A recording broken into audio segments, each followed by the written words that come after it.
ಜೈನಿಸಮ್ನ ನೋಡ್ಕೊಳ್ತಾ ಹೋಗೋಣ. ಈ ಜೈನಿಸಮ್ ಅಲ್ಲಿ ನೋಡ್ತೀವಿ, ಜೈನ ಅನ್ನೋ ವರ್ಡ್ ನೋಡ್ತೀವಿ ನಾವು. ಈ ಇಸಮ್ ಅಲ್ಲಿ ಜೈನ ಅನ್ನುವಂಥ ಒಂದು ವರ್ಡ್ ಇಂಪಾರ್ಟೆಂಟ್ ಆಗುತ್ತೆ. ಏನು ಜೈನ ಅಂತ ಹೇಳಿದ್ರೆ, ಜೈನ ಅನ್ನುವಂಥ ಒಂದು ವರ್ಡ್ ಜಿನ ಅನ್ನುವಂಥ ಒಂದು ರೂಟ್ ವರ್ಡ್ ಇಂದ ಬಂದಿರೋದನ್ನ ನೋಡ್ತೀವಿ ನಾವು. ಜಿನ ಅಂದ್ರೆ ಏನು? ಜಿನ ಅಂತ ಹೇಳಿದ್ರೆ ಕಾಂಕರರ್. ಏನ್ ಕಾಂಕರ್ ಮಾಡ್ಕೊಳ್ತಾನೆ? ಎಂಪೈರ್ಸ್ ನ ಕಾಂಕರ್ ಮಾಡ್ಕೊಂಡಿದ್ದಾನ? ಇಲ್ಲ, ಅವನು ಕಾಂಕರ್ ಮಾಡ್ಕೊಂಡಿದ್ದಾನೆ. ಯಾರು ಸ್ವಯಂ ಅವನನ್ನ ಕಾಂಕರ್ ಮಾಡ್ಕೊಳ್ತಾರೋ ಅವ್ರನ್ನ ಜಿನ ಅಂತ ಕರೀತಾರೆ. ಅಥವಾ ಯಾರು ರಿಯಲ್ ನಾಲೆಡ್ಜ್ ನ ಅಟೈನ್ ಮಾಡ್ತಾರೋ ಅವ್ರನ್ನ ಜಿನ ಅಂತ ಕರೀತಾರೆ. ಇಲ್ಲಿ ನೋಡ್ತೀವಿ ನಾವು, ಜಿನ ಯಾರಾಗ್ತಾನೆ? ಜಿನ ಯಾರು ನಿಜವಾದ ರಿಯಲ್ ನಾಲೆಡ್ಜ್ ನ ಅಥವಾ ಯಾರು ಕಂಪ್ಲೀಟ್ ನಾಲೆಡ್ಜ್ ನ ಗೈನ್ ಮಾಡ್ಕೊಳ್ತಾನೆ ಅವನು ಜಿನ ಆಗ್ತಾನೆ. ಇಲ್ಲಿ ಕಂಪ್ಲೀಟ್ ನಾಲೆಡ್ಜ್ ನ, ಆಮ್ನಿಸೆನ್ಸ್ ನ ಕೈವಲ್ಯ ಜ್ಞಾನ ಅಂತ ಕರೀತಾರೆ. ಯಾರು ಕೈವಲ್ಯ ಜ್ಞಾನ ಪಡ್ಕೊಳ್ತಾನೆ ಅವನು ಕೇವಲಿನ್ ಆಗ್ತಾರೆ. ಈ ಕೇವಲಿನ್ನು ಜಿನ ಆಗೋದನ್ನ ನಾವು ನೋಡ್ಬೋದು. ಸೊ ಜೈನಿಸಮ್ ಅಂತ ಏನ್ ಕರೀತಾರೆ, ಜೈನ ಅಂತ ಏನ್ ನೋಡ್ತೀವಿ ನಾವು, ಜೈನಿಸಮ್ ಆಗಿರ್ಬೋದು, ಈ ಜೈನ ಅನ್ನೋಂಥ ವರ್ಡ್ ಏನಿದೆ ಆ ವರ್ಡ್ ನ ಹಿಂದ್ಗಡೆ ಇರುವಂತ ಅರ್ಥ ಇಷ್ಟಾನೆ. ಯಾರು ಅವನನ್ನ ಕಾಂಕರ್ ಮಾಡ್ಕೊಂಡಿರ್ತಾನೆ, ಯಾರು ರಿಯಲ್ ನಾಲೆಡ್ಜ್ ನ ಕಾಂಕರ್ ಮಾಡ್ಕೊಂಡಿರ್ತಾನೆ, ಯಾರು ಎಲ್ಲಾ ನಾಲೆಡ್ಜ್ ನ ಕಂಪ್ಲೀಟ್ ನಾಲೆಡ್ಜ್ ನ ಕಾಂಕರ್ ಮಾಡ್ಕೊಂಡಿದ್ದಾನೆ ಅವನು ಕೇವಲಿನ್ ಆಗ್ತಾನೆ, ಅವನು ಜಿನ ಆಗ್ತಾನೆ ಅಂತ ಹೇಳೋದನ್ನ ನೋಡ್ತೀವಿ ನಾವು. ಸೊ ಜೈನ ಅಂತ ಹೇಳಿದ್ರೆ ಇಷ್ಟೇ ಅರ್ಥ. ರಿಯಲ್ ನಾಲೆಡ್ಜ್ ನ ಯಾರು ಕಾಂಕರ್ ಮಾಡ್ಕೊಳ್ತಾರೆ ಅವನು ಜೈನ ಆಗೋದನ್ನ ನೋಡ್ತೀವಿ ನಾವು. ರಿಯಲ್ ನಾಲೆಡ್ಜ್ ನ ಕಾಂಕರ್ ಮಾಡ್ಕೊಳ್ಳೋರ್ನ, ಕಾಂಕರ್ ಮಾಡ್ಕೊಂಡು ಟೀಚ್ ಮಾಡೋರ್ನ ಏನಂತ ಕರೀತಾರೆ? ಜೈನ್ ಟ್ರೆಡಿಷನ್ಸ್ ಅಲ್ಲಿ ತೀರ್ಥಂಕರ ಅಂತ ಕರೆಯೋದನ್ನ ನಾವು ನೋಡ್ತೀವಿ. ಈ ತೀರ್ಥಂಕರ ಅಂತ ಒಂದು ಕಾನ್ಸೆಪ್ಟ್ ಅಂದ್ರೆ 24 ಜಿನರನ್ನ ನೋಡ್ತೀವಿ ನಾವು, 24 ಜೈನರನ್ನ ನೋಡ್ತೀವಿ. ಆ 24 ಜಿನರನ್ನ ನಾವು ತೀರ್ಥಂಕರ ಅಂತಾನು ಕೂಡ ಕರಿತೀವಿ. ಆ 24 ತೀರ್ಥಂಕರಾಸ್ ಯಾರ್ಯಾರು? 24 ತೀರ್ಥಂಕರಾಸ್ ಅಲ್ಲಿ ನಾವು ನೋಡ್ತೀವಿ, ಆಕ್ಚುಲ್ ಆಗಿ ಜೈನ್ ಥಿಯಾಲಜಿ ಪ್ರಕಾರ 24 ತೀರ್ಥಂಕರಾಸ್ ನೋಡ್ತೀವಿ. ಅದರಲ್ಲಿ 22 ಲೆಜೆಂಡರಿ ತೀರ್ಥಂಕರಾಸ್ ಅಂತ ಕರೀತಾರೆ. ಏನಕ್ಕೆ? ಇವ್ರ ಬಗ್ಗೆ ಯಾವುದೇ ತರದ ಎವಿಡೆನ್ಸ್ ನಮಗೆ ಸಿಕ್ಕಿಲ್ಲ, ಯಾವುದೇ ತರದ ಪ್ರಾಪರ್ ಎವಿಡೆನ್ಸ್ ಸಿಕ್ಕಿಲ್ಲ. ಅದಕ್ಕೋಸ್ಕರ ನಾವು ಲೆಜೆಂಡರಿ ತೀರ್ಥಂಕರಾಸ್ ಅಂತ ಕರಿತೀವಿ. ಲಾಸ್ಟ್ 2 ತೀರ್ಥಂಕರಾಸ್ ಏನ್ ನೋಡ್ತೀವಿ, 23rd ಮತ್ತೆ 24th, ಪಾರ್ಶ್ವನಾಥ ಮತ್ತೆ ಪಾರ್ಶ್ವನಾಥ ಮತ್ತೆ ಮಹಾವೀರ ಏನ್ ನೋಡ್ತೀವಿ ನಾವು, ಇವರಿಬ್ಬರನ್ನ ಹಿಸ್ಟಾರಿಕಲ್ ತೀರ್ಥಂಕರಾಸ್ ಅಂತ ಕರಿತೀವಿ.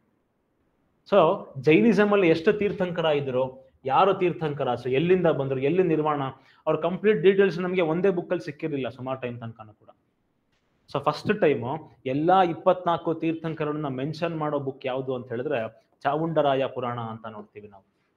ಈ ಚಾವುಂಡರಾಯ ಪುರಾಣ ಬರ್ದಿದ್ ಯಾರಿರ್ಬೋದು? ಚಾವುಂಡರಾಯ ಪುರಾಣ ಬರ್ದಿರೋದು ಚಾವುಂಡರಾಯನೇ ಬರ್ದಿರೋ ಅಂಥದ್ದು. ಚಾವುಂಡರಾಯ ಯಾರು?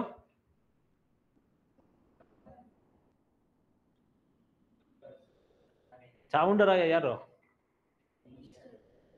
ಗಂಗಾ ಡೈನಾಸ್ಟಿದು ಮಿನಿಸ್ಟರ್. ಏನ್ ಮಾಡ್ದ ಚಾವುಂಡರಾಯ ಅಲ್ವಾ? ಶ್ರವಣ ಬೆಳಗೊಳದಲ್ಲಿ ಒಂದು ದೊಡ್ಡ ಬಾಹುಬಲಿನ ಕೆತ್ತಿಸ್ಬಿಟ್ಟು ನಿಲ್ಸಿದಾನೆ ಚಾವುಂಡರಾಯ. ಸೊ ಈ ಚಾವುಂಡರಾಯ ಏನು ಚಾವುಂಡರಾಯ ಪುರಾಣ ಬರೀತಾನೆ, ಅದರಲ್ಲಿ ಫಸ್ಟ್ ಟೈಮ್ ನಾವು ಎಲ್ಲಾ 24 ತೀರ್ಥಂಕರಗಳದ್ದು ಡೀಟೇಲ್ಸ್ ನ ನೋಡ್ತೀವಿ. ಇಲ್ಲಿ ಒಂದು ಕಾಮನ್ ಫೀಚರ್ ನೋಡ್ತೀವಿ ನಾವು ಬುದ್ಧಿಸಮ್ ಅಲ್ಲಿ ಮತ್ತೆ ಜೈನಿಸಮ್ ಅಲ್ಲಿ. ಅಂದ್ರೆ ಬುದ್ಧನ ಲೈಫ್ ಈವೆಂಟ್ ಗಳನ್ನ ಒಂದೊಂದು ಅನಿಮಲ್ ಜೊತೆಗೆ ಅಸೋಸಿಯೇಟ್ ಮಾಡ್ತಾರೆ. ಅದೇ ತರದಲ್ಲಿ ಈ ಸುಮಾರು ಜಿನಗಳು ಏನ್ ನೋಡ್ತೀವಿ ನಾವು, ಈ ಸುಮಾರು ತೀರ್ಥಂಕರನ್ನ ಒಂದೊಂದು ಅನಿಮಲ್ ಜೊತೆಗೆ ಅಸೋಸಿಯೇಟ್ ಮಾಡೋದನ್ನ ನಾವು ನೋಡ್ತೀವಿ. ಸೊ ಈ ಡೀಟೇಲ್ಸ್ ನ ಹಾಕಿದ್ದೀನಿ, ನೀವೇನ್ ಮಾಡ್ಕೊಳ್ಳಿ ಅಂತ ಹೇಳಿದ್ರೆ ರಿಷಭನಾಥ ಮತ್ತೆ ಅಜಿತನಾಥ್ ಅಂತ ಬರ್ಕೊಳ್ಳಿ. ರಿಷಭನಾಥ್ ಒಂದು ಸಿಂಬಲ್ ಬುಲ್, ಅಜಿತನಾಥ್ ಒಂದು ಎಲಿಫೆಂಟ್. ನಿರ್ವಾಣ ಅಂತ ಹೇಳಿದ್ರೆ ಮೋಕ್ಷ, ನಿರ್ವಾಣ ಅಂತ ಹೇಳಿದ್ರೆ ಸಾಲ್ವೇಷನ್. ನಿರ್ವಾಣ ಎಲ್ಲಿ ಪಡ್ಕೊಂಡಿದ್ದು? ನಿರ್ವಾಣ ಕೈಲಾಸದಲ್ಲಿ ಪಡ್ಕೊಂಡಿದ್ದಕ್ಕೆ ಅದನ್ನ ಅಷ್ಟಪಾದ ಅಂತ ಕರೀತಾರೆ. ಇನ್ನೊಂದ್ ಕಡೆ ಅಜಿತನಾಥ ಎಲ್ಲಿ ಪಡ್ಕೊಂಡಿದ್ದು ನಿರ್ವಾಣನ? ಅಜಿತನಾಥ ಪಡ್ಕೊಂಡಿದ್ದು ಸಮ್ಮೇಟ್ ಶಿಖರ್ ಅಂತ ಬರುತ್ತೆ. ಎಲ್ಲಿ ಬರ್ಬೋದು ಸಮ್ಮೇಟ್ ಶಿಖರ್? ಇದು ಮೌಂಟ್ ಅಬುನಾ. ಸಮ್ಮೇಟ್ ಶಿಖರ್ ಬರೋದು ಜಾರ್ಖಂಡ್ ನಲ್ಲಿ. ನಾವೆಲ್ಲ ಏನ್ ನೋಡ್ತಾ ಇದ್ದೀವಿ, ಬುದ್ಧಿಸಮ್ ಆಗಿರ್ಬೋದು, ಜೈನಿಸಮ್ ಆಗಿರ್ಬೋದು, ಈ ಬುದ್ಧಿಸಮ್ ಜೈನಿಸಮ್ ಎಲ್ಲಾ ಹುಟ್ಕೊಂಡಿದ್ದೆಲ್ಲಿ? ಗಂಗಾ ಮತ್ತೆ ಯಮುನಾ ರೀಜನ್ ಅಲ್ಲೇನೆ, ಅಥವಾ ಲೋವರ್ ಗಂಗಾ ರೀಜನ್ ಅಂತ ಹೇಳ್ಬೋದು ನಾವು. ಅಂದ್ರೆ ಇವತ್ತೇನು ಬಿಹಾರ್ ಅಂತ ಕರಿತೀವಿ, ಒಂದು ಪಾಯಿಂಟ್ ಆಫ್ ಟೈಮ್ ನಲ್ಲಿ ಮಗಧ ಅಂತ ಕರೆಯೋರು, ಆ ಮಗಧ ರೀಜನ್ ಅಲ್ಲೇನೆ ಎಲ್ಲರೂ ಕೂಡ ಇದ್ದಿದ್ದು ಅಲ್ವಾ? ಬಿಹಾರ್ ಕೆಳಗಡೆ ಜಾರ್ಖಂಡ್ ಬರುತ್ತೆ. ಸೊ ಈ ಸಮ್ಮೇಟ್ ಶಿಖರ್ ನಲ್ಲಿ ಹಿ ಅಟೈನ್ಡ್ ಸಾಲ್ವೇಷನ್ ಅಂತ ಹೇಳ್ಬೋದು ನಾವು ಅಜಿತನಾಥ. ಅದು ಬಿಟ್ರೆ ಸುಮಾರು ಜನ ತೀರ್ಥಂಕರಾಸ್ ನೋಡ್ತೀವಿ ನಾವು. ಸುಮಾರು ಜನ ತೀರ್ಥಂಕರಿಗೆ ಒಂದೊಂದು ಸಿಂಬಲ್ ನ ಅಸೋಸಿಯೇಟ್ ಮಾಡಿದ್ದಾರೆ. ಜೊತೆಗೆ they attained nirvana in what place ಅಂತ ಹೇಳ್ಬಿಟ್ಟು ಕೂಡ ಹಾಕಿರೋದನ್ನ ನಾವು ನೋಡ್ಬೋದು. ಸುಮಾರು ಜನ ತೀರ್ಥಂಕರಾಸ್ ಬರ್ತಾರೆ. ನಮಗೆ ಇಂಪಾರ್ಟೆಂಟ್ ಆಗೋದು ಫಸ್ಟ್ ವೃಷಭನಾಥ, ಆಮೇಲೆ ಅಜಿತನಾಥ, ಆಮೇಲೆ ಲಾಸ್ಟ್ 2 ಪಾರ್ಶ್ವನಾಥ ಮತ್ತೆ ವರ್ಧಮಾನ ಮಹಾವೀರ. ಪಾರ್ಶ್ವನಾಥ ಅವ್ರದ್ದು symbol snake, he attained nirvana at Sammed Shikhar. ಮಹಾವೀರದ symbol lion, he attained nirvana at Pavapuri. ಬಿಹಾರ್ನಲ್ಲಿ ಪಾವ ಅನ್ನೋ ಅಂತ ಒಂದು ಪ್ಲೇಸ್ ಬರುತ್ತೆ, ಪಾವಪುರಿ ಅಂತ ಒಂದು ಪ್ಲೇಸ್ ಬರುತ್ತೆ. ಹಿ ಅಟೆಂಡ್ ನಿರ್ವಾಣ ದೇರ್. ಸೊ ಈ ತರ 24 ತೀರ್ಥಂಕರಾಸು, ಆ 24 ತೀರ್ಥಂಕರಿಗಿರುವಂಥ ಸಿಂಬಲ್ಸ್ಗಳನ್ನ ನಾವು ನೋಡ್ತಾ ಹೋಗ್ಬೋದು. ಅದೇ ನಾನು ಹೇಳಿದೆ, ನಮಗೆ ಇಂಪಾರ್ಟೆಂಟ್ ಆಗೋದು ನಾವೇನ್ ಮಾಡೋಣ ಅಂತದ್ದು 24 ತೀರ್ಥಂಕರ ಬಗ್ಗೆನೂ ಕೂಡ ಓದ್ಕೊಳ್ಳೋದು ಬಹಳ ಕಷ್ಟ ಆಗುತ್ತೆ ನಮಗೆ. ನೀವೆಲ್ಲರೂ ಕೂಡ ಜೈನಿಸಮ್ ಅಲ್ಲಿ PhD ಮಾಡ್ದಂಗೆ ಆಗ್ಬಿಡುತ್ತೆ. ಅದಕ್ಕೋಸ್ಕರ ನಾವೇನ್ ಮಾಡೋಣ, ಫಸ್ಟ್ ತೀರ್ಥಂಕರ ಯಾರೋ ಅವ್ರ ಲೈಫ್ಗೆ ಸಂಬಂಧಪಟ್ಟಿರುವಂಥ ಡೀಟೇಲ್ಸ್ ಏನು ಅನ್ನೋದನ್ನ ನೋಡ್ಕೊಳ್ಳೋಣ. ಫಸ್ಟ್ ತೀರ್ಥಂಕರ ನೋಡ್ಕೊಂಡ್ಬಿಟ್ರೆ ಮತ್ತೆ ಲಾಸ್ಟ್ ತೀರ್ಥಂಕರ ಡೈರೆಕ್ಟ್ ಆಗಿ ಬಂದ್ಬಿಡೋಣ. ಲಾಸ್ಟ್ ತೀರ್ಥಂಕರ ವರ್ಧಮಾನ ಮಹಾವೀರ. ಆಕ್ಚುಲ್ ಆಗಿ ವರ್ಧಮಾನ ಮಹಾವೀರನ ನಾವೇನಂತ ಕರಿತೀವಿ, ಫೌಂಡರ್ ಆಫ್ ಜೈನಿಸಮ್ ಅಂತ ಕರಿತೀವಿ. ಸೊ ಹಾಗಾಗಿ ಫಸ್ಟ್ ತೀರ್ಥಂಕರ ಮತ್ತೆ ಲಾಸ್ಟ್ ತೀರ್ಥಂಕರ ಇಬ್ರನ್ನು ಕೂಡ ನಾವು ನೋಡ್ಕೊಳ್ತಾ ಹೋಗೋಣ. ಇದು ಜಾರ್ಖಂಡ್ ನಲ್ಲಿ ಇರುವಂತ ಸಮ್ಮೇಟ್ ಶಿಖರ್. ಇಲ್ಲಿ ಈ ಸುಮಾರು ತೀರ್ಥಂಕರಾಸ್ ಏನ್ ನೋಡ್ತೀವಿ ನಾವು, ಈ ಸುಮಾರು ತೀರ್ಥಂಕರಗಳದು ಮೆನ್ಷನ್ಸ್ ನ ನೋಡ್ತೀವಿ ನಾವು ಎಲ್ಲಿ, ಯಜುರ್ವೇದದಲ್ಲಿ. ಈ ಋಷಭನಾಥ ಏನ್ ನೋಡ್ತೀವಿ, ಫಸ್ಟ್ ತೀರ್ಥಂಕರ. ವೃಷಭನಾಥ ಅವ್ರ ಬಗ್ಗೆ, ವೃಷಭನಾಥನನ್ನ ನಾರಾಯಣನ ಅವತಾರ ಅಂತಾನು ಕೂಡ ಹೇಳ್ತಾರೆ ಗರುಡ ಪುರಾಣದಲ್ಲಿ. ವೃಷಭನಾಥ ನಾರಾಯಣನ ಅವತಾರ ಅಂತ ಹೇಳ್ತಾರೆ ಗರುಡ ಪುರಾಣದಲ್ಲಿ. ಋಷಭನಾಥ ಅಥವಾ ರಿಷಭ ಅಂತ ಹೇಳ್ಬಿಟ್ಟು ಋಗ್ವೇದದಲ್ಲೂ ಕೂಡ ಈ ಹೆಸರು ಬರೋದನ್ನ ನಾವು ನೋಡ್ತೀವಿ. ಅಂದ್ರೆ ಪ್ರಾಬಬ್ಲಿ ವೇದಿಕ್ ಟೈಮ್ಸ್ ನಲ್ಲೇ ಈ ಜೈನಿಸಮ್ ಕೂಡ ಸ್ಟಾರ್ಟ್ ಆಗಿರಬೇಕು, ಅಥವಾ ಜೈನ್ ಫಿಲಾಸಫಿನೂ ಕೂಡ ಸ್ಟಾರ್ಟ್ ಆಗಿರ್ಬೇಕು ಅಂತ ನಾವು ಹೇಳ್ಬೋದು. ಅಂದ್ರೆ ಸುಮಾರು ವೇಸ್ಗಳನ್ನ ಏನ್ ನೋಡ್ತೀವಿ ನಾವು, ಸುಮಾರು ಸ್ಕೂಲ್ಸ್ ಆಫ್ ಫಿಲಾಸಫೀಸ್ ಏನ್ ನೋಡ್ತೀವಿ, ಆ ಸ್ಕೂಲ್ಸ್ ಆಫ್ ಫಿಲಾಸಫಿ ಜೈನಿಸಮ್ ಕೂಡ ಒಂದಾಗಿರ್ಬೋದು ಅಂತ ನಾವು ಕನ್ಕ್ಲೂಡ್ ಮಾಡ್ಬೋದು. ಜೊತೆಗೆ ಎಲ್ಲಾ ತೀರ್ಥಂಕರಾಸ್ ಏನ್ ನೋಡ್ತೀವಿ, all Tirthankaras R ಕ್ಷತ್ರಿಯಾಸ್ by birth. ಎಲ್ಲರೂ ಕೂಡ ಕ್ಷತ್ರಿಯರೇ ಆಗಿರೋದನ್ನ ನಾವು ನೋಡ್ಬೋದು. ಫಸ್ಟ್ ತೀರ್ಥಂಕರ ಅಥವಾ ಫಸ್ಟ್ ಜಿನ ಅಂತ ಹೇಳಿದ್ರೆ ಋಷಭನಾಥ ಅಂತ, ಅಥವಾ ಋಷಭದೇವ ಅಂತಾನು ಕೂಡ ಕರೀತಾರೆ. Rishabhanatha, Rishabhadeva first tirthankara of Jains ಅಂತ ಹೇಳ್ಬೋದು ನಾವು.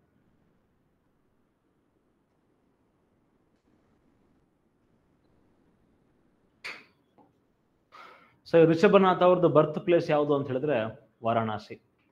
ತಂದೆ ಹೆಸರು ಅಶ್ವಸೇನ, ತಾಯಿ ಹೆಸರು ಪ್ರಭಾವತಿ. ಋಷಭನಾಥದ ಇಂಪಾರ್ಟೆನ್ಸ್ ಏನು ಅಂತ ಹೇಳಿದ್ರೆ, ಜೈನ್ ಡಾಕ್ಟ್ರೈನ್ಸ್ ನೋಡ್ತೀವಿ, 5 ಡಾಕ್ಟ್ರೈನ್ಸ್ ನೋಡ್ತೀವಿ ಜೈನಿಸಮ್ ಅಲ್ಲಿ. 5 ಡಾಕ್ಟ್ರೈನ್ಸ್ ನಲ್ಲಿ 4 ಡಾಕ್ಟ್ರೈನ್ಸ್ ಕೊಡೋದು ಋಷಭನಾಥ. ಅಹಿಂಸಾ, ಸತ್ಯ, ಆಸ್ತೇಯ, ಅಪರಿಗ್ರಹ.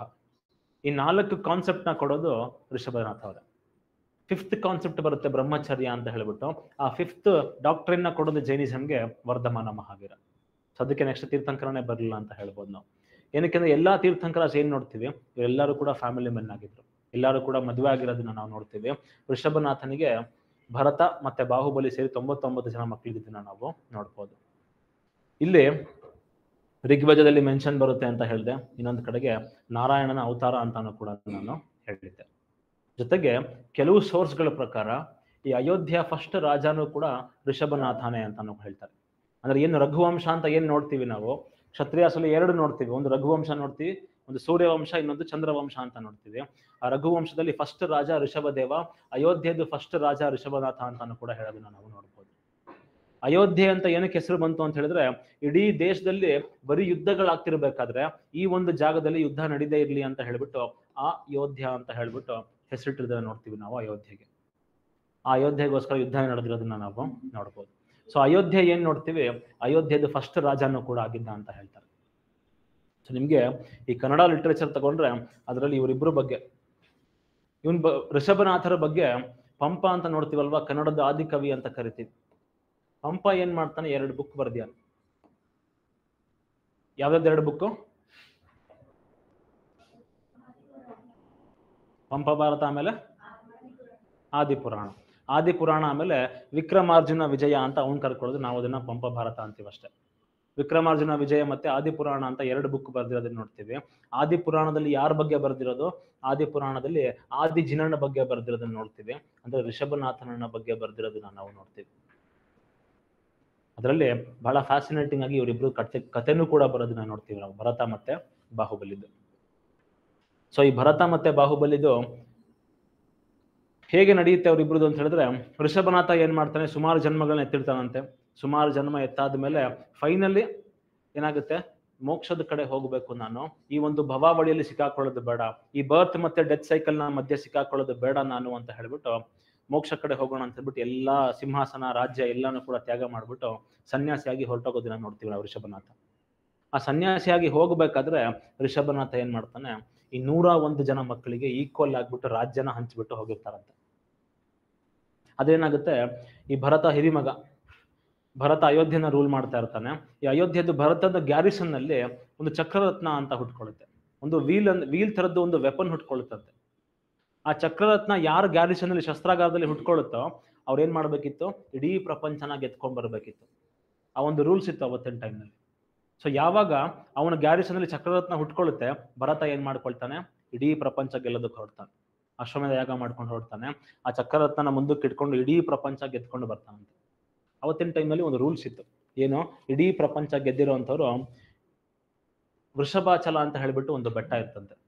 ಆ ವೃಷಭಾಚಲ ಅನ್ನುವಂಥದ್ದು ಬಂಡೆಗಳಿಂದ ಕೂಡಿರುವಂಥ ಬೆಟ್ಟ. ಆ ವೃಷಭಾಚಲಕ್ಕೆ ಹೋಗ್ಬಿಟ್ಟು ಅವ್ರ ಶಾಸನ ಇನ್ಸ್ಕ್ರಿಪ್ಷನ್ ನ ಬರ್ಬೇಕಿತ್ತಂತೆ, ಇಡೀ ಪ್ರಪಂಚ ಗೆದ್ದಿರೋ ಅಂತ ಹೇಳ್ಬಿಟ್ಟು. ಈ ಭರತ ಏನ್ ಮಾಡ್ತಾನೆ, ಪ್ರಾಬಬ್ಲಿ ಆ ಬೆಟ್ಟದಲ್ಲಿ ನಾನೇ ಫಸ್ಟ್ ಅನ್ಸುತ್ತೆ ಶಾಸನ ಬರ್ಸೋನು ಅಂತವನು, ನಾನೇ ಫಸ್ಟ್ ಅನ್ಸುತ್ತೆ ಇನ್ಸ್ಕ್ರಿಪ್ಷನ್ ಬರ್ಸೋನು ಅಂತ ಹೇಳ್ಬಿಟ್ಟು ಭರತ ಬರ್ತಾನೆ. ಅಲ್ಲಿ ನೋಡಿದ್ರೆ ಇನ್ಸ್ಕ್ರಿಪ್ಷನ್ ಬರ್ಸೋದಕ್ಕೆ ಜಾಗ ಇಲ್ದಂಗೆ ಎಲ್ಲರೂ ಕೂಡ ಬೇರೆಯವರೆಲ್ಲ ಇನ್ಸ್ಕ್ರಿಪ್ಷನ್ ಬರ್ಸೋಗ್ಬಿಟ್ಟಿರ್ತಾವಂತೆ. ಭರತ ಏನ್ ಮಾಡ್ತಾನೆ, ಯಾವ್ದೊಂದು ಇನ್ಸ್ಕ್ರಿಪ್ಷನ್ ಬರ್ದಿನ ಅಳಿಸ್ಬಿಟ್ಟು ಅಲ್ಲಿ ನಾನು ಕೂಡ ಗೆದ್ದೆ ಅಂತ ಹೇಳ್ಬಿಟ್ಟು ಭರತ ಅವನ ಇನ್ಸ್ಕ್ರಿಪ್ಷನ್ಸ್ ನ ಬರ್ಸೋದನ್ನ ನಾವು ನೋಡ್ತೀವಿ. ಎಲ್ಲ ಗೆದ್ಕೊಳ್ತಾನೆ, ಗೆದ್ಕೊಂಡು ವಾಪಸ್ ಬರ್ತಾನೆ. ಎಲ್ಲಿಗೆ, ಅಯೋಧ್ಯೆಗೆ ಬರ್ತಾನೆ. ಅಯೋಧ್ಯೆಗೆ ಬಂದಾಗ ಏನಾಗುತ್ತೆ, ಆ ಚಕ್ರರತ್ನ ಅಲ್ಲೇ ನಿಂತ್ಕೊಂಡ್ಬಿಡುತ್ತೆ ಬಾಗ್ಲಲ್ಲೇನೆ. ಕೇಳ್ತಾನೆ, ಏನಕ್ಕೆ ಚಕ್ರರತ್ನ, ಇಡೀ ಪ್ರಪಂಚ ಗೆದ್ದಾಗಿದೆ, ಇಡೀ ಪ್ರಪಂಚ ಗೆದ್ದಾಯ್ತು, ಅದಕ್ಕೆ ಪೂಜೆ ಮಾಡಿದಾಗ ವಾಪಸ್ ಚಕ್ರರತ್ನ ಹೊರಟೋಗ್ತಿತ್ತು, ಒಳಗ್ ಬಂದ್ರೆ ಅಲ್ವಾ ಪೂಜೆ ಮಾಡೋದಕ್ಕೆ, ಇವಾಗ ಅಲ್ಲೇ ನಿಂತ್ಕೊಂಡ್ಬಿಟ್ಟಿದೆ, ಏನಕ್ಕೆ ನಿಂತ್ಕೊಂಡಿದೆ ಅಂತ ಜ್ಯೋತಿಷಿಗಳನ್ನ ಕೇಳಿದಾಗ ಅವ್ರು ಹೇಳ್ತಾರೆ, ನೀನ್ ಇಡೀ ಪ್ರಪಂಚ ಗೆದ್ದಿದ್ಯಪ್ಪ, ನಿನ್ನ 100 ಜನ ತಮ್ಮಂದ್ರನ್ನ ಗೆದ್ದಿಲ್ಲ ನೀನು ಅಂತ ಹೇಳ್ತಾರೆ. ಸೊ ಇವನೇನ್ ಮಾಡ್ತಾನೆ, ಭರತ ಏನ್ ಮಾಡ್ತಾನೆ, ಇಡೀ ಪ್ರಪಂಚ ಗೆದ್ದಿರುವಂತ ಎಂಪರರ್ ನಾನು, ಚಕ್ರಾಧೀಶ್ವರ ನಾನು, ನನಗೆ ಸರೆಂಡರ್ ಆಗಿ ನೀವು ಅಂತ ಹೇಳ್ಬಿಟ್ಟು ಎಲ್ಲಾ ತಮ್ಮಂದ್ರಿಗೂ ಕೂಡ ಲೆಟರ್ ಬರ್ಸ್ ಕಳಿಸ್ಬಿಡ್ತಾನೆ. ಎಲ್ಲಾರ್ಗು ಕೂಡ ಬಹಳ ಬೇಜಾರಾಗ್ಬಿಡುತ್ತೆ. ಈ 99 ಜನ ಏನ್ ಮಾಡ್ತಾರೆ, ಅಣ್ಣ ತಂದೆ ಸ್ಥಾನದಲ್ಲಿ ನಿಂತ್ಕೋಬೇಕಾಗಿರೋಂಥವನು ನನಗೆ ಸರೆಂಡರ್ ಆಗಿ ಅಂತ ಹೇಳಿದ್ರು ಅಂತ ಹೇಳ್ಬಿಟ್ಟು ಎಲ್ಲ ಸರೆಂಡರ್ ಆಗ್ಬಿಟ್ಟು ಅವ್ರೇನ್ ಮಾಡ್ತಾರೆ, ಸನ್ಯಾಸಿಗಳಾಗ್ಬಿಟ್ಟು ಅವ್ರ ಅಪ್ಪನ ಹತ್ರ ಹೋಗ್ಬಿಡ್ತಾರೆ. ಅಂದ್ರೆ ಬಾಹುಬಲಿ ಒಪ್ಕೊಳ್ಳೋದಿಲ್ಲ, ನಾನು ನಿನ್ನ ಅಣ್ಣ ನನ್ನ ಕಾಲಿಗೆ ಬಂದು ಬೀಳು ಅಂದ್ರೆ ಬಂದು ನಾನು ತಲೆ ಇಟ್ಬಿಡ್ತೀನಿ ನಿನ್ನ ಕಾಲಿಗೆ, ಆದ್ರೆ ನಾನು ಇಡೀ ಪ್ರಪಂಚ ಗೆದ್ದಿರೋಂಥ ಎಂಪರರು ಚಕ್ರಾಧೀಶ್ವರ ನಾನು, ನನಗೆ ಸರೆಂಡರ್ ಆಗು ಅಂದ್ರೆ ಆಗೋದಿಲ್ಲ ನಾನು ಅಂತ ಬಾಹುಬಲಿ ವಾಪಸ್ ಲೆಟರ್ ಬರ್ದು ಕಳಿಸ್ತಾನೆ. ಅದಾದ್ಮೇಲೆ ಏನಾಗುತ್ತೆ, ಭರತನ್ಗೆ ಭಯಂಕರ ಕೋಪ ಬಂದ್ಬಿಡುತ್ತೆ. ಸರಿ, ಇವಾಗ ಬಾಹುಬಲಿ ಸರೆಂಡರ್ ಆಗ್ಲಿಲ್ಲ ಅಂತಂದ್ರೆ ಫೈನಲಿ ಏನು, ಯುದ್ಧ. ಸೊ ಇಬ್ರು ಕೂಡ ಏನ್ ಮಾಡ್ತಾರೆ, ಈ ಕಡೆ ಬಾಹುಬಲಿ ಒಂದು ಆರ್ಮಿ ತಗೊಂಡ್ ಬರ್ತಾನೆ, ಈ ಕಡೆ ಭರತನ್ನು ಕೂಡ ಆರ್ಮಿ ತಗೊಂಡ್ ಬರ್ತಾರೆ. ಇಬ್ರು ಕೂಡ ಎದುರು ಬದುರು ನಿಂತ್ಕೊಳ್ತಾರೆ. ಅವಾಗ ಒಬ್ಬ ಜ್ಯೋತಿಷಿ ಹೇಳ್ತಾನೆ, ನೋಡ್ರಪ್ಪ ನಿಮ್ ಇಬ್ರದ್ದು ಕೂಡ ಕಡೆ ಜನ್ಮ ಇದು, ನೀವೇನಾದ್ರೂ ಯುದ್ಧ ಮಾಡ್ಬಿಟ್ರೆ ಕುರುಕ್ಷೇತ್ರದಲ್ಲಿ ಏನ್ ಸತ್ತೋಗಿರ್ತಾರಲ್ವಾ ಅದಕ್ಕೆ 10% ಜನ ಸತ್ತೋಗ್ತಾರೆ ಈ ಯುದ್ಧದಲ್ಲಿ ಅಂತ ಹೇಳ್ತಾರೆ. ಅದಕ್ಕೋಸ್ಕರ ನೀವೇನ್ ಮಾಡಿ, ಇಲ್ಲಿ ಸೆಟಲ್ ಮಾಡ್ಕೋಬೇಕಾಗಿರೋದು ನಿಮ್ಮ ಕ್ಲೈಮ್ಸ್ ಗಳನ್ನ, ಅದಕ್ಕೋಸ್ಕರ ನೀವು ಇಂಡಿವಿಜುವಲ್ ಆಗಿ ಫೈಟ್ ಮಾಡಿ ಅಂತ ಹೇಳ್ತಾರೆ. ಸೊ 3 ಯುದ್ಧನ ಆರ್ಗನೈಸ್ ಮಾಡಿಸ್ತಾರೆ. ಒಂದು ಜಲಯುದ್ಧ, ದೃಷ್ಟಿ ಯುದ್ಧ, ಆಮೇಲೆ ಮಲ್ಲ ಯುದ್ಧ ಅಂತ ಹೇಳ್ಬಿಟ್ಟು 3 ಯುದ್ಧನ ಆರ್ಗನೈಸ್ ಮಾಡಿಸ್ತಾರೆ. ಜಲಯುದ್ಧ, ಸೊ ಫಸ್ಟ್ ದೃಷ್ಟಿ ಯುದ್ಧ ಅಂದ್ರೆ ಸ್ಟೇರಿಂಗ್ ಕಾಂಪಿಟೇಷನ್. ಇಬ್ರು ಕೂಡ ನೋಡ್ತಾನೆ ಇರಬೇಕು, ಯಾರು ಫಸ್ಟ್ ಕಣ್ಣು ಮಿಟಕ್ಸ್ತಾರೆ ಅವ್ರು ಔಟ್. ಸೊ ಭರತ ಬಾಹುಬಲಿ ಇಬ್ರು ಕೂಡ ನೋಡ್ತಾನೆ ನಿಂತ್ಕೊಂಡಿರ್ತಾರೆ. ಒಂದು ಸಣ್ಣ ನೊಣ ಏನೋ ಬಂದ್ಬಿಡುತ್ತೆ, ಬಾಹುಬಲಿ ಏನ್ ಮಾಡ್ತಾನೆ, ಕೈಗೆ ಅನ್ಕೊಂಡ್ಬಿಡ್ತಾನೆ. ಬಾಹುಬಲಿ ಹೆಸರಲ್ಲೇ ಇದೆ, ಬಾಹುಬಲಿ ಅಂತ ಹೇಳಿದ್ರೆ ಅವನ ಬಾಹುಗಳು ಬಹಳ ಅಜಂಡವಾಗಿತ್ತಂತೆ, ಅದಕ್ಕೋಸ್ಕರ ಬಾಹುಬಲಿ ಅಂತ ಕರಿತಾ ಇದ್ರಂತೆ. ಸೊ ಈ ಬಾಹುಬಲಿ ಅಂದ ತಕ್ಷಣ ದೊಡ್ಡ ಏನಾದ್ರು ಚಂಡಮಾರುತ ಕ್ರಿಯೇಟ್ ಆಗ್ಬಿಡುತ್ತೆ, ಭರತ ಕಣ್ಮುಚ್ಕೊಂಡ್ಬಿಡ್ತಾನೆ, ಸೋತೋಗ್ಬಿಡ್ತಾನೆ. ಸೆಕೆಂಡ್ ಯುದ್ಧ ಆಗುತ್ತೆ, ಯಾವುದು, ಜಲಯುದ್ಧ. ಈ ಜಲಯುದ್ಧದಲ್ಲಿ ಏನ್ ಮಾಡಬೇಕು, ಈ ಕಡೆ ಅವ್ನು ನೀರು ಎರಚಬೇಕು, ಆ ಕಡೆಯಿಂದ ಅವನು ನೀರು ಎರಚಬೇಕು. ಯಾರು ನೀರು ಎರಚ್ತಾರೆ, ಯಾರು ಮುಖ ತಿರುಗಿಸ್ಕೊಂಡ್ಬಿಡ್ತಾರೆ ಅವ್ರು ಸೋತಂಗೆ ಅಂತ ಹೇಳಿ. ಸರಿ, ಏನ್ ಮಾಡ್ಕೊಳ್ತಾರೆ, ಇಬ್ರು ನೀರು ಎರಚಕ್ಕೆ ನಿಂತ್ಕೊಳ್ತಾನೆ. ಫಸ್ಟ್ ಭರತ ಏನ್ ಮಾಡ್ತಾನೆ, ಜೋರಾಗಿ ನೀರು ಎರಚ್ತಾನೆ. ಅದು ಬಾಹುಬಲಿ ಸುಮ್ಮನೆ ಯಾವ್ದೋ ಸಣ್ಣ ವೇವ್ಸ್ ಬಂದು ಟಚ್ ಮಾಡ್ದಂಗೆ ಆಗುತ್ತೆ. ಆದ್ರೆ ಬಾಹುಬಲಿ 2 ಕೈಗಳಿಂದ ನೀರನ್ನ ಹಿಂಗ್ ಅಂದ ತಕ್ಷಣ ದೊಡ್ಡ ಸುನಾಮಿ ಬಂದಂಗೆ ಆಗ್ಬಿಡುತ್ತೆ. ಭರತ ಕೊಚ್ಕೊಂಡು ಹೋಗ್ಬಿಡ್ತಾನೆ, ಬಹಳ ಬೇಜಾರಾಗ್ಬಿಡುತ್ತೆ ಭರತನ್ಗೆ, 2ರಲ್ಲಿ ಸೋತ್ಬಿಟ್ಟಾರ ನಾನು ಅಂತ. ಫೈನಲ್ ಆಗಿ ಮಲ್ಲ ಯುದ್ಧ, ಕುಸ್ತಿ. ಇದರಲ್ಲಿ ಯಾರು ಗೆಲ್ತಾರೋ ಅವರೇ ಫೈನಲಿ ವಿಕ್ಟೋರಿಯಸ್ ಆಗ್ತಾರೆ ಅಂತ ಹೇಳಿ. ಸೊ ಭರತ ಬಾಹುಬಲಿ ಇಬ್ರಿಗೂ ಕೂಡ ಮಲ್ಲ ಯುದ್ಧ ನಡೀತಿರ್ಬೇಕಾದ್ರೆ ಪಟ್ಟ ಮೇಲೆ ಪಟ್ಟ ಹಾಕ್ತಿರ್ತಾರೆ, ಎಲ್ಲ ನಡೀತಿರುತ್ತೆ. ಫೈನಲಿ ಏನ್ ಮಾಡ್ತಾನೆ ಬಾಹುಬಲಿ, ಎತ್ಬಿಟ್ಟು ಇನ್ನೇನ್ ಭರತನ್ ಕೆಳಗಡೆ ಕುಕ್ಬೇಕು, ಹಾಕ್ಬಿಡ್ಬೇಕು. ಅವಾಗ ರಿಯಲೈಸೇಷನ್ ಆಗ್ಬಿಡುತ್ತೆ, ಏನ್ ಮಾಡ್ತಾ ಇದ್ದೀನಿ ನಾನು ಅಂತ ಹೇಳ್ಬಿಟ್ಟು. ನಾನು ಏನ್ ಮಾಡ್ತಾ ಇದ್ದೀನಿ, ಅಣ್ಣನ ರಾಜ್ಯಕ್ಕೋಸ್ಕರ ಅಣ್ಣನನ್ನೇ ಕೊಲ್ಲೋ ಅಷ್ಟು ನಾನು ಕೆಟ್ಟವನಾಗ್ಬಿಟ್ನ ಅನ್ನೋ ರಿಯಲೈಸೇಷನ್ ಬಾಹುಬಲಿಗೆ ಆಗುತ್ತೆ. ಅವ್ನು ಬೇಜಾರಿಂದ ಏನ್ ಮಾಡ್ತಾನೆ, ಕೆಳಗಿಳಿಸ್ಬಿಟ್ಟು ಹಿಂದಕ್ಕೆ ಸರ್ಕೊಂಡ್ಬಿಡ್ತಾನೆ, ನಾನು ಸೋತೆ ಅಂತ ಹೇಳ್ಬಿಟ್ಟು. ಬಾಹುಬಲಿಗೆ ಸತ್ತಿದ್ರೆ ಭರತನ್ಗೆ ಸೋತೋಗಿ ಸತ್ತೋಗ್ಬಿಡಿದ್ರೆ ಪಾಪ ಅಷ್ಟು ಬೇಜಾರಾಗ್ತಿರ್ಲಿಲ್ವನೋ, ನಾನು ಗೆಲ್ಲೋ ಅಂಥವ್ನು ನಾನು ಸೋತೆ ಅಂತ ಹಿಂದಕ್ಕೆ ಹೋಗಿದ್ದು ಬಹಳ ಅವಮಾನ ಆಗ್ಬಿಡ್ತು. ಅವನೇನ್ ಮಾಡ್ತಾನೆ, ಈ ಚಕ್ರರತ್ನಕ್ಕೆ ಆರ್ಡರ್ ಕೊಡ್ತಾನೆ, ನಂತರ ಬ್ರಹ್ಮಾಸ್ತ್ರ ಇದ್ದಂಗೆ ಅದು, ಅವನನ್ನ ಕೊಂದ ಹಾಕ್ಬಿಡು ನೀನು ಅಂತ ಹೇಳ್ಬಿಟ್ಟು. ಅದೇನ್ ಮಾಡುತ್ತೆ, 3 ರೌಂಡ್ ಸುತ್ತಾಕ್ಬಿಟ್ಟು ಚಕ್ರರತ್ನ ಅವ್ನ ಕಾಲ ಕೆಳಗೆ ಕುತ್ಕೊಳ್ಳೋದನ್ನ ನಾವು ನೋಡ್ತೀವಿ. ಸೊ ಬಾಹುಬಲಿಗೆ ಭರತನ್ಗೆ ಇನ್ನಾನು ಕೂಡ ಅವಮಾನ ಆಗ್ಬಿಡುತ್ತೆ, ಸೋತೋಗ್ಬಿಡ್ತಾನೆ. ಅವಾಗ ಬಾಹುಬಲಿ ಹೇಳ್ತಾನೆ, ನಾನು ಸೋತೋಗಿದ್ದೀನಿ, ನಿನ್ ತಂದೆ ಸಮಾನದಲ್ಲಿದ್ಯಾ, ನಿನ್ನ ಮುಂದೆ ನಿನ್ಗೆ ಶರಣಾಗೋದ್ರಲ್ಲಿ ತಪ್ಪೇನು ಇಲ್ಲ ಅಂತ ಹೇಳ್ಬಿಟ್ಟು ಅವ್ನ ರಾಜ್ಯ, ಅವ್ನ ಸಿಂಹಾಸನ ಎಲ್ಲಾನು ಕೂಡ ಭರತನ್ಗೆ ಸರೆಂಡರ್ ಮಾಡ್ಬಿಟ್ಟು ಬಾಹುಬಲಿ ಏನ್ ಮಾಡ್ತಾನೆ, ಹೊರಟೋಗ್ತಾನೆ ಸನ್ಯಾಸಿ ಆಗ್ಬಿಟ್ಟು. ಅದೇ ಬಾಹುಬಲಿನ ನಾವು ಎಲ್ಲಿ ನೋಡ್ತೀವಿ, ಶ್ರವಣ ಬೆಳಗೊಳದಲ್ಲಿ ನೋಡ್ತೀವಿ. ಸೊ ಈ ಬಾಹುಬಲಿಗೆ ಅವನೇನ್ ಮಾಡ್ತಾನೆ, ನಾನು ಕೂಡ ಕೇವಲಿ ಆಗ್ಬೇಕು, ನಾನು ಕೂಡ ಜಿನ ಆಗಬೇಕು ಅಂತ ಬಾಹುಬಲಿ ಏನ್ ಮಾಡ್ತಾನೆ, ಬಹಳ ಪ್ರಯತ್ನ ಪಡ್ತಾನೆ. ರಾಜ್ಯ ಬಿಟ್ಟು ಹೋಗ್ತಾನೆ, ಸಿಂಹಾಸನ ಬಿಟ್ಟು ಹೋಗ್ತಾನೆ, ಬಟ್ಟೆಗಳನ್ನ ಬಿಡ್ತಾನೆ, ಅಂದ್ರೆ ಮರ್ಯಾದೆ ಬಿಟ್ಟ ಅಂತ ಅವನು ಬಾಹುಬಲಿ. ಸೊ ಮರ್ಯಾದೆ, ನಾಚಿಕೆ ಏನಿದೆ, ಆ ನಾಚಿಕೆ ಬಿಡೋದು ಬಹಳ ಕಷ್ಟ. ನಾವು ಊಟ ಬಿಡ್ಬೋದು, ತಿಂಡಿ ಬಿಡ್ಬೋದು, ಎಲ್ಲ ಬಿಡ್ಬೋದು, ನಾಚಿಕೆ ಬಿಡೋದು ಬಹಳ ಕಷ್ಟ. ಸೊ ನಾಚಿಕೆಯನ್ನು ಬಿಟ್ಟು ಬಾಹುಬಲಿ ನಿಂತ್ಕೊಳ್ತಾನೆ, ಆದ್ರೂ ಕೂಡ ಅವನಿಗೆ ಹಿ ಕುಡ್ ನಾಟ್ ಅಟೈನ್ ಕೇವಲ್ಯ ಜ್ಞಾನ. ಆಮೇಲೆ ಈ ವಿಚಾರ ಬರುತ್ತಾನೆ, ಏನಕ್ಕೆ ಸಿಗ್ತಾ ಇಲ್ಲ ನನಗೆ ಅಂತ ಹೇಳಿದ್ರೆ, ನಾನು ನಿಂತ್ಕೊಂಡಿರುವಂತ ಭೂಮಿ ನಂದಲ್ಲ, ಅದಕ್ಕೋಸ್ಕರ ನನಗೆ ಸಿದ್ಧಿ ಆಗ್ತಿಲ್ಲ, ನಾನು ಅದಕ್ಕೆ ಜಿನ ಆಗ್ತಾ ಇಲ್ಲ ಅಂತ ಹೇಳ್ಬಿಟ್ಟು ಬಾಹುಬಲಿ ಬಹಳ ಬೇಜಾರು ಮಾಡ್ಕೊಳ್ತಾನೆ. ಆಮೇಲೆ ಭರತ ಏನ್ ಮಾಡ್ತಾನೆ, ಬರ್ತಾನೆ, ಸರೆಂಡರ್ ಆಗ್ತಾನೆ. ನಾನು ಏನ್ ರಾಜ್ಯ ಆಳ್ತಾ ಇದ್ದೀನಿ, ಏನ್ ನೆಲ ಆಳ್ತಾ ಇದ್ದೀನಿ ನಾನು, ಅದು ನಿಂದೆ, ನೀನ್ ಕೊಟ್ಟಿರುವಂತ ಭಿಕ್ಷೆ, ಸೊ ಹಾಗಾಗಿ ನಿನ್ ತಪಸ್ಸನ್ನ ಮುಂದುವರಿಸು ಅಂತ ಕೇಳ್ಕೊಂಡಾಗ ಫೈನಲಿ ಬಾಹುಬಲಿ ಜಿನ ಆಗೋದನ್ನ ನಾವು ನೋಡ್ತೀವಿ. ಈ ಭರತ ಮತ್ತೆ ಬಾಹುಬಲಿದು ಕಥೆ ಆಗಿರ್ಬೋದು, ಇಲ್ಲ ಅಂತ ಹೇಳಿದ್ರೆ ಋಷಭನಾಥಂದು ಕಥೆ ಆಗಿರ್ಬೋದು, ಎರಡನ್ನೂ ಕೂಡ ಪಂಪ ಬಹಳ ಚೆನ್ನಾಗಿ ಆದಿ ಪುರಾಣದಲ್ಲಿ ಬರೆದಿರೋದನ್ನ ನಾವು ನೋಡ್ತೀವಿ.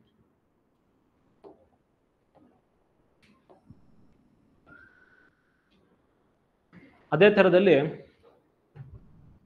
ಇಂಪಾರ್ಟೆಂಟ್ ಆಗಿರುವಂತಹ ಇನ್ನೊಬ್ಬ ತೀರ್ಥಂಕರ ನೋಡ್ತೀವಿ ನಾವು, ವರ್ಧಮಾನ ಮಹಾವೀರ. ವರ್ಧಮಾನ ಮಹಾವೀರ ಹುಟ್ಟಿದ್ದು ಕುಂದಗ್ರಾಮ ಅನ್ನೋಂಥ ಒಂದು ಪ್ಲೇಸ್, ವೈಶಾಲಿ ನೋಡ್ತೀವಿ ಇವತ್ತು ಮಾಡರ್ನ್ ಡೇ ಬಿಹಾರ್ನಲ್ಲಿ. ಆ ವೈಶಾಲಿಯ ಕುಂದಗ್ರಾಮ ಅನ್ನೋಂಥ ಒಂದು ಪ್ಲೇಸ್ ನಲ್ಲಿ ಹುಟ್ಟೋದನ್ನ ನೋಡ್ತೀವಿ. ಈ belong to Jnatrika clan, Jnatrika ಟ್ರೈಬ್ಗೆ ಸೇರಿದಂಥವ್ರಾಗಿರ್ತಾನೆ. ತಂದೆ ಹೆಸರು Siddhartha, he was head of Jnatrika Kshatriya clan. ತಾಯಿ ಹೆಸರು Trishaladevi. Trishaladevi was a sister of Chetaka. ಈ ವೈಶಾಲಿಯ ರಾಜ ಚೇತಕ ಅಂತ ಒಬ್ಬ ಇರ್ತಾನೆ, ಅವನ ತಂಗಿಯಾಗಿರೋದನ್ನ ನಾವು ನೋಡ್ತೀವಿ. ಯಾರು? ತ್ರಿಶಲಾದೇವಿ. ಹೆಂಡತಿ ಹೆಸರು ಯಶೋಧ, ಮಗಳ ಹೆಸರು ಪ್ರಿಯದರ್ಶನ ಅಂತ ಒಂದು ಕಡೆ ನೋಡ್ತೀವಿ, ಇನ್ನೊಂದು ಕಡೆಗೆ ಅನುಜ್ಜ ಅಥವಾ ಅನುಜ್ಜ ಅನ್ನುವಂಥ ಇನ್ನೊಂದು ಹೆಸರನ್ನು ಕೂಡ ನಾವು ನೋಡ್ತೀವಿ. ಮಹಾವೀರನಿಗೆ ಜಮಾಲಿ ಅನ್ನುವಂಥ ಒಬ್ಬ ಅಳಿಯನು ಕೂಡ ಇರೋದನ್ನ ನಾವು ನೋಡಬಹುದು. ಮಹಾವೀರನು ಹಾಗೇನೆ 30 ವರ್ಷ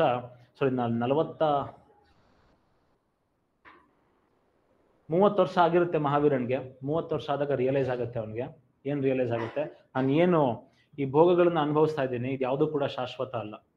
ಯಾವುದು ಶಾಶ್ವತ ಆಗುತ್ತೆ? Attaining real knowledge. ನಿಜವಾದ ಜ್ಞಾನವನ್ನ ಪಡ್ಕೊಳ್ಳೋದು ಮಾತ್ರ ಶಾಶ್ವತ. ಅವಾಗ ಮಾತ್ರ ಐ ಕ್ಯಾನ್ ಅಟೈನ್ ಸಾಲ್ವೇಷನ್ ಅಂತ ಮಹಾವೀರನ್ಗೆ ರಿಯಲೈಸ್ ಆಗುತ್ತೆ. ಅದಕ್ಕೋಸ್ಕರ ಏನ್ ಮಾಡ್ತಾನೆ, 30 ವರ್ಷಕ್ಕೆ ಮನೆಯ ಸಿಂಹಾಸನ ಎಲ್ಲಾನು ಕೂಡ ಬಿಟ್ಟು ವಾಂಡರರ್ ಆಗಿ, ಸನ್ಯಾಸಿಯಾಗಿ ತಿರುಗಾಡೋದಕ್ಕೆ ಸ್ಟಾರ್ಟ್ ಮಾಡ್ಕೊಳ್ತಾನೆ. 12 ವರ್ಷ ಆಸ್ಟರಿಟಿ ಅಂದ್ರೆ ತಪಸ್ಸು, ವಾಂಡರರ್ ಆಗಿ ಮಿಸ್ಟಿಸಿಸಮ್ ಆಗಿರ್ಬೋದು, ತಪಸ್ ಆಗಿರ್ಬೋದು, ಧ್ಯಾನ ಆಗಿರ್ಬೋದು, ಏನ್ ಬೇಕಾದ್ರೆ ಅನ್ಕೊಳ್ಳಿ ನಾವು. 12 ವರ್ಷ ಹಾಗೆ ತಿರುಗಾಡೋದನ್ನ ನಾವು ನೋಡ್ತೀವಿ. ಇಲ್ಲಿ ಯಾವುದಕ್ಕೂ ಕೂಡ ಅಟ್ಯಾಚ್ ಜೈನಿಸಮ್ ಅಲ್ಲಿ ಬಹಳ ಇಂಪಾರ್ಟೆಂಟ್ ಆಗುವಂತ ಕಾನ್ಸೆಪ್ಟ್ ಬರುತ್ತೆ, ನಾನ್ ಅಟ್ಯಾಚ್ಮೆಂಟ್. ಅಂದ್ರೆ ಯಾವುದಕ್ಕೂ ಕೂಡ ಅಟ್ಯಾಚ್ ಆಗಬಾರ್ದು, ಅವಾಗ ಮಾತ್ರ ನಮಗೆ ನಿರ್ವಾಣ ಸಿಗುತ್ತೆ ಅಂತ ಜೈನಿಸಮ್ ಹೇಳುತ್ತೆ. ಯಾವುದೋ ಒಂದಕ್ಕೆ ಅಟ್ಯಾಚ್ ಆಗ್ಬಿಟ್ರೆ ಏನಾಗ್ಬಿಡುತ್ತೆ, ನಾವ್ ಇಲ್ಲೇ ಉಳ್ಕೊಂಡ್ಬಿಡ್ತೀವಿ, ಮತ್ತೆ ಈ ಸೈಕಲ್ ನಲ್ಲಿ ಸಿಗಾಕೊಂಡ್ಬಿಡ್ತೀವಿ ಅಂತ ಹೇಳಿ ಮಹಾವೀರ ಏನ್ ಮಾಡ್ತಿರ್ತಾನೆ, ಒಂದು ದಿನಾನೂ ಕೂಡ ಒಂದು ಗುಡಿಸಲಿನಲ್ಲಿ ಅವನು ತಂಗುತ್ತಾ ಇರಲಿಲ್ವಂತೆ. He was not staying in a single hamlet for more than a day. ಜೊತೆಗೆ ಒಂದೇ ಊರಿನಲ್ಲಿ 5 ದಿನಕ್ಕಿಂತ ಜಾಸ್ತಿ ಇರ್ತಾ ಇರಲಿಲ್ವಂತೆ. ಆ ತರ ತಿರುಗಾಡ್ತಾ 12 ವರ್ಷ ತಿರುಗಾಡ್ತಾ ಫೈನಲಿ ಅವನಿಗೆ ಏನ್ ಸಿಗುತ್ತೆ? ಕೈವಲ್ಯ ಜ್ಞಾನ ಸಿಗುತ್ತೆ. ಫೈನಲಿ ಅವನಿಗೆ ರಿಯಲ್ ನಾಲೆಡ್ಜ್ ಸಿಗೋದನ್ನ ನಾವು ನೋಡ್ತೀವಿ. ಅದ್ರ ಮಧ್ಯದಲ್ಲಿ ಏನಾಗುತ್ತೆ? ಅದ್ರ ಮಧ್ಯದಲ್ಲಿ ಮಹಾವೀರನ್ಗೆ ಒಬ್ಬ ಡಿಸಿಪಲ್ ಸಿಗ್ತಾನೆ, ಗೋಸಲ ಮಕ್ಕಳಿಪುತ್ರ ಅಂತ ಹೇಳ್ಬಿಟ್ಟು. ಗೋಸಲ ಮಹಾಕಾಳಿಪುತ್ರ ಅಂತ ಸಂಸ್ಕೃತ್ ನಲ್ಲಿ ಬರುತ್ತೆ. ಈ ಗೋಸಲ ಮಕ್ಕಳಿಪುತ್ರ ಅವನು ಕೂಡ ಸೈಂಟ್, ಅವನು ಕೂಡ ಇದೇ ತರ ಮಹಾವೀರ ಅಂತಾನೆ ಮನೆಯೆಲ್ಲ ಬಿಟ್ಟು ಬಂದ್ಬಿಟ್ಟು ಮೋಕ್ಷಕ್ಕೋಸ್ಕರ ಹುಡುಕಾಡ್ಕೊಂಡು ತಿರುಗಾಡ್ತಾ ಇರ್ತಾನೆ. ಮಹಾವೀರನ ಟೀಚಿಂಗ್ಸ್ಗೆ ಇಂಪ್ರೆಸ್ ಆಗ್ಬಿಟ್ಟು ಅವನು ಡಿಸಿಪಲ್ ಆಗೋದನ್ನ ನೋಡ್ತೀವಿ ನಾವು, ಗೋಸಲ. ಆದ್ರೆ ಏನಾಗುತ್ತೆ, ಗೋಸಲನ್ಗೆ ಮತ್ತೆ ಮಹಾವೀರನ್ಗೆ ಡಿಸ್ಪ್ಯೂಟ್ ಬರುತ್ತೆ. ಡಿಸ್ಪ್ಯೂಟ್ ಬಂದು ಇವನ್ ಸಪರೇಟ್ ಅಜೀವಿಕಾ ಅಂತ ಹೇಳ್ಬಿಟ್ಟು ಇನ್ನೊಂದು ಸೆಕ್ಟ್ ನ ಫೌಂಡ್ ಮಾಡೋದನ್ನ, ಇನ್ನೊಂದು ಸೆಕ್ಟ್ನ ಸ್ಟಾರ್ಟ್ ಮಾಡೋದನ್ನ ನಾವು ನೋಡ್ತೀವಿ. ಯಾರೋ ಗೋಸಲ ಮಕ್ಕಲಿ ಪುತ್ತ.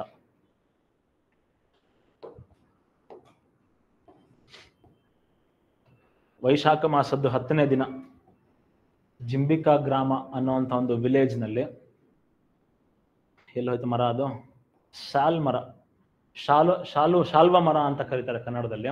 ಈ ಸಾಲ್ ಟ್ರೀ ಕೆಳಗಡೆಗೆ ಅವ್ನು ಮೆಡಿಟೇಟ್ ಮಾಡಬೇಕಾದ್ರೆ, ತಪಸ್ ಮಾಡಬೇಕಾದ್ರೆ ಅವನಿಗೆ ಕೈವಲ್ಯ ಜ್ಞಾನ ಸಿಗುತ್ತೆ ಅಟ್ ದ ಏಜ್ ಆಫ್ 42 ಅಂತ ಜೈನ್ ಹಿಸ್ಟ್ರಿ ಹೇಳೋದನ್ನ ನಾವು ನೋಡ್ತೀವಿ, ಜೈನ್ ಪುರಾಣಗಳು ಹೇಳೋದನ್ನ ನಾವು ನೋಡ್ತೀವಿ.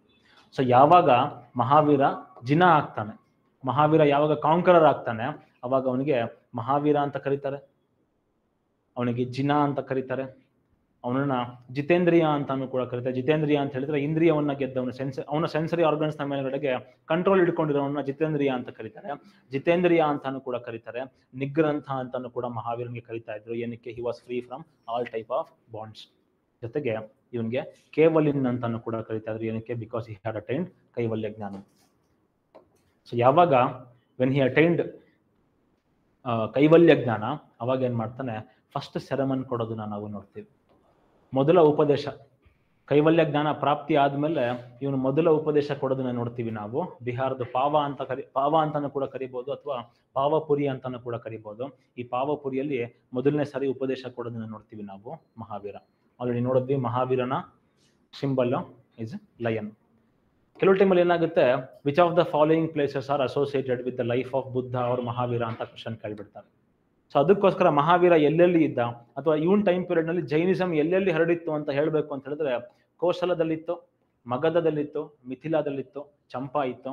ಅದೇ ತರದಲ್ಲಿ ರಾಜಗೃಹ, ಮಿಥಿಲಾ, ಶರಾವಸ್ತಿ, ಚಂಪಾ, ಈ ತರದ ಸುಮಾರು ಪ್ಲೇಸಸ್ ನಲ್ಲಿ ಇವನ್ ಟೈಮ್ ಪೀರಿಯಡ್ ನಲ್ಲಿ ಜೈನಿಸಮ್ ಸ್ಪ್ರೆಡ್ ಆಗಿದ್ದನ್ನ, ಹರಡಿದ್ದನ್ನ ನಾವು ನೋಡಬಹುದು. ಜೈನಿಸಮ್ ಬಹಳ ಪಾಪ್ಯುಲರ್ ಆಗೋದಕ್ಕೆ ಸ್ಟಾರ್ಟ್ ಆಗುತ್ತೆ. ಜೈನಿಸಮ್ ಬಹಳ ಪಾಪ್ಯುಲರ್ ಏನಕ್ಕೆ ಸ್ಟಾರ್ಟ್ ಆಗುತ್ತೆ ಅಂತ ಹೇಳಿದ್ರೆ, ಮಹಾವೀರ ಏನ್ ಮಾಡ್ತಾನೆ, ಸಂಘ ಅಂತ ಹೇಳ್ಬಿಟ್ಟು ಈ ಮಾಂಕ್ಸ್ ಗಳ ಒಂದು ಅಸೋಸಿಯೇಷನ್ ಅನ್ನ ಸ್ಟಾರ್ಟ್ ಮಾಡ್ಕೊಳ್ತಾನೆ, ಒಂದು ಗ್ರೂಪ್ ನ ಸ್ಟಾರ್ಟ್ ಮಾಡ್ತಾನೆ, ಸಂಘ ಅಂತ ಹೇಳ್ಬಿಟ್ಟು. ಇವ್ರ ಕೆಲಸ ಏನೋ, ಇವ್ರ ಕೆಲಸ ವರ್ಕಿಂಗ್ ಟುವರ್ಡ್ಸ್ ಬಿಕಮಿಂಗ್ ಜಿನ, ಇನ್ನೊಂದು ಕಡೆ ಜೈನ್ ಪ್ರಿನ್ಸಿಪಲ್ಸ್ ನ ಪ್ರಾಪಗೇಟ್ ಮಾಡೋದು. ಸೊ ಎರಡು ಕೆಲಸಗಳನ್ನ ಈ ಸಂಘಗಳು ಮಾಡ್ತಾ ಇದ್ದನ್ನ ನೋಡ್ಬೋದು. ಈ ಸಂಘದಲ್ಲಿ ಮೇಲ್ ಇರೋದನ್ನ ನೋಡ್ತೀವಿ, ಸಂಘದಲ್ಲಿ ಫಿಮೇಲ್ಸ್ ಇರೋದನ್ನು ಕೂಡ ನಾವು ನೋಡ್ತೀವಿ. ಮೆನ್ ಮತ್ತೆ ವುಮನ್ ಇಬ್ರು ಕೂಡ ಈ ಸಂಘದಲ್ಲಿ ಇರ್ತಾ ಇದ್ರು. ಈ ಸಂಘ ಏನ್ ಮಾಡ್ತಾ ಇತ್ತು, ಜೈನ್ ಫಿಲಾಸಫೀಸ್ ಗಳನ್ನ ಪ್ರಾಪಗೇಟ್ ಮಾಡ್ತಾ ಇದ್ದನ್ನ ನಾವು ನೋಡ್ತೀವಿ. ಇವನಿಂದ ಇನ್ಫ್ಲೂಯೆನ್ಸ್ ಆಗ್ಬಿಟ್ಟು ಚಂದ್ರ ಪ್ರದ್ಯೋತ ಅಂತ ಹೇಳ್ಬಿಟ್ಟು ಒಬ್ಬ ರಾಜ ಇರ್ತಾನೆ, ಆವಂತಿದ್ದು, ಅವನು ಜೈನಿಸಮ್ ಎಂಬ್ರೇಸ್ ಮಾಡ್ಕೊಳ್ಳೋದನ್ನ ನಾವು ನೋಡ್ತೀವಿ. ಫೈನಲ್ ವರ್ಧಮಾನ ಮಹಾವೀರಂದು ಟೀಚಿಂಗ್ಸ್ ಏನಿದೆ ಅಥವಾ ಸ್ಟೋರಿ ಏನಿದೆ, ಅದೆಲ್ಲದನ್ನು ಕೂಡ ಒಂದ್ ಕಡೆ ಬರೆದಿಟ್ಟಿದ್ದಾರೆ. ಇವನಿಗೆ 11 ಜನ ಶಿಷ್ಯನಿರ್ತಾರೆ, 11 ಜನ ಬ್ರಾಹ್ಮಣರು ಇವನ ಶಿಷ್ಯನರಾಗಿ ಕನ್ವರ್ಟ್ ಆಗಿರ್ತಾರಂತೆ. ಇವರೆಲ್ಲ ಏನ್ ಮಾಡ್ತಾರೆ, ಆಗಮ ಅಂತ ಹೇಳ್ಬಿಟ್ಟು ಇವನ ಲೈಫ್ ಹಿಸ್ಟ್ರಿನ, ಆಗಮ ಅಂತ ಹೇಳ್ಬಿಟ್ಟು ಇವನ ಫಿಲಾಸಫಿನ ಒಂದ್ ಕಡೆಗೆ ಬರೆದಿಡೋದನ್ನ ನೋಡ್ತೀವಿ ನಾವು. ಯಾರ್ದು? ಮಹಾವೀರಂದು.